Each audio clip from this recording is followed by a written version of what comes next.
नमस्कार मित्रांनो, कालच आपल्या देशाचे संरक्षण मंत्री म्हणाले राजनाथ सिंग की पीओके घेण्याची गरज नाही, तो आपोआप आपल्यामध्ये येईल, त्याच्यासाठी युद्ध करण्याची गरज नाही. तेव्हा मित्र राजनाथ सिंग असं जे म्हणाले त्याच्या मागची नक्की कारणं काय आणि त्यांनी युद्ध का नको असं का म्हणाले. खरं तर पीओकेमध्ये जी चळवळ चालू आहे तिथल्या लोकांना पाकिस्तानात राहायचं नाही आणि त्यांना भारतात यायचं आहे.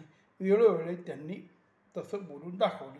त्यांनी मोर्चा काढले, उपोषण केले, निषेध केले आणि आजही ते पाकिस्तानच्या सैन्याला विरोध करतात, पाकिस्तानला विरोध करतात आणि आम्हाला भारतात घ्यावं असं ते मोदींना विनंती करतात.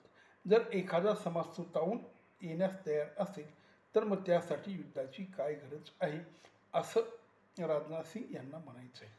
खरं तर पण आपल्या देशातल्या बहुसंख्य विशेष हिंदू लोकांची अशी मागणी आहे की आपण लवकरात लवकर पीओके घ्यावा आणि पीओके हा आपल्यात विलीन करावा. खरं तर याच्या मागची काही कारणं अशी असतात की युद्ध का करावं. मुळात दुसऱ्या देशाचा भूभाग आपल्या देशाला जोडून घ्यावा म्हणजे आपला देश मोठा होईल.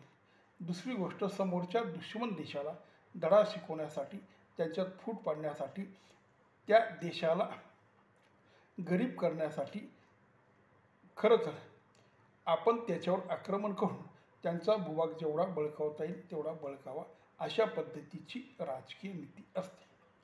आणि मुळात प्रत्येक देशाच्या देशवासियांची अशी इच्छा असते की आपण त्या दुश्मन देशाला धडा शिकवावा आणि त्याला दुबळं करावं.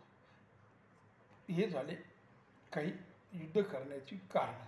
पण मित्रहो, युद्ध करणं एवढं सोपं नसतं, कारण मुळात असे कितीतरी कारणं आहेत की ते बघितले तर युद्ध करू नये अशीच आपल्या समग्र भारतीयवासियांची भावना होईल. मुळात आपला देश युद्धखोर नाही.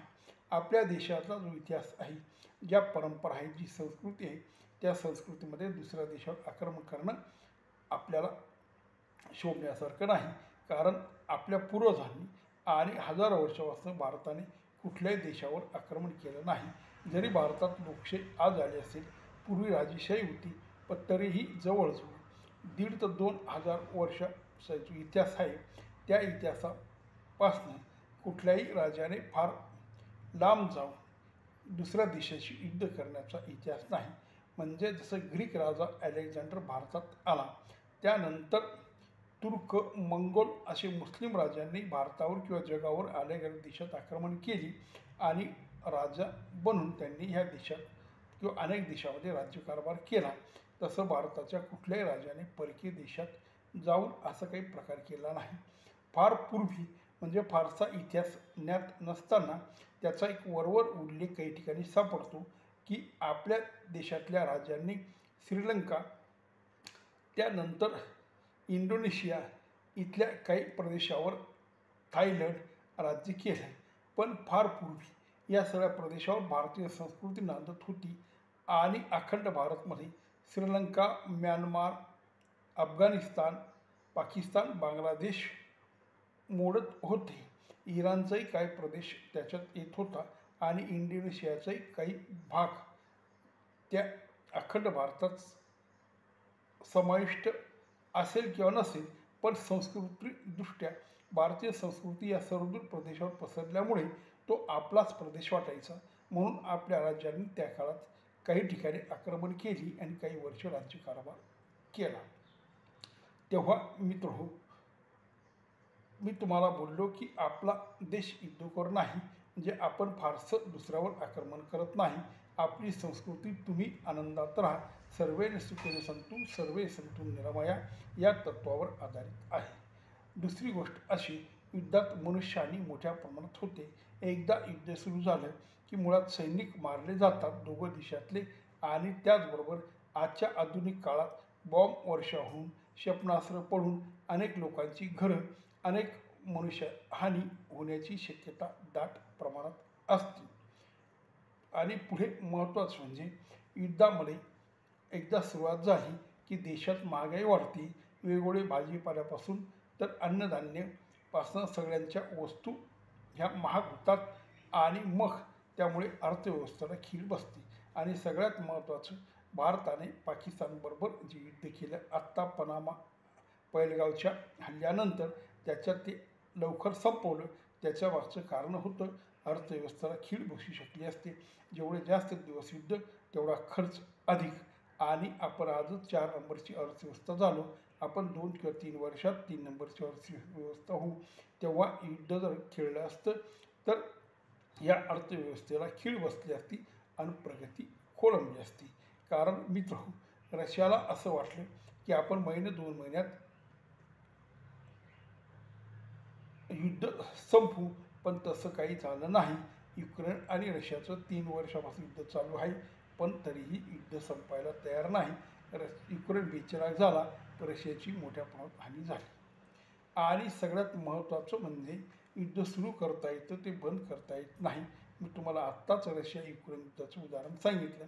3 वर्षानंतरही युक्रेन युद्ध थांबलं नाही. तेव्हा युद्ध सुरू करणं सोपं, पण थांबवणं कठीण. भारत हा प्रबळ आणि पाकिस्तान हा दुबळा देश असला तरीही एकदा युद्ध सुरू झालं की आजूबाजूचे देश एकमेकाला मदत करतात. कोणी भारताच्या बाजूला येतील, कोणी पाकिस्तानच्या बाजूला येतील आणि त्यामुळे युद्ध थांबणं कठीण होऊन जातं.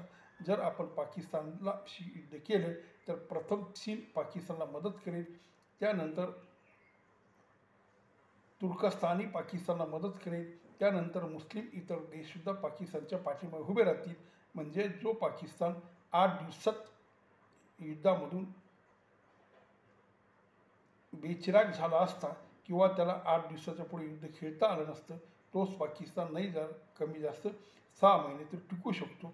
आणि ह्या 6 महिन्यात आपली हानी मोठ्या प्रमाणात होईल, आपला पैसा मोठ्या बर्बाद होईल, आपलं सैन्य बरंचसं मारलं जाईल, पाकिस्तान बेचिराख होईल, पण त्याची झळ आपल्यालाही बसल्याशिवाय राहणार नाही.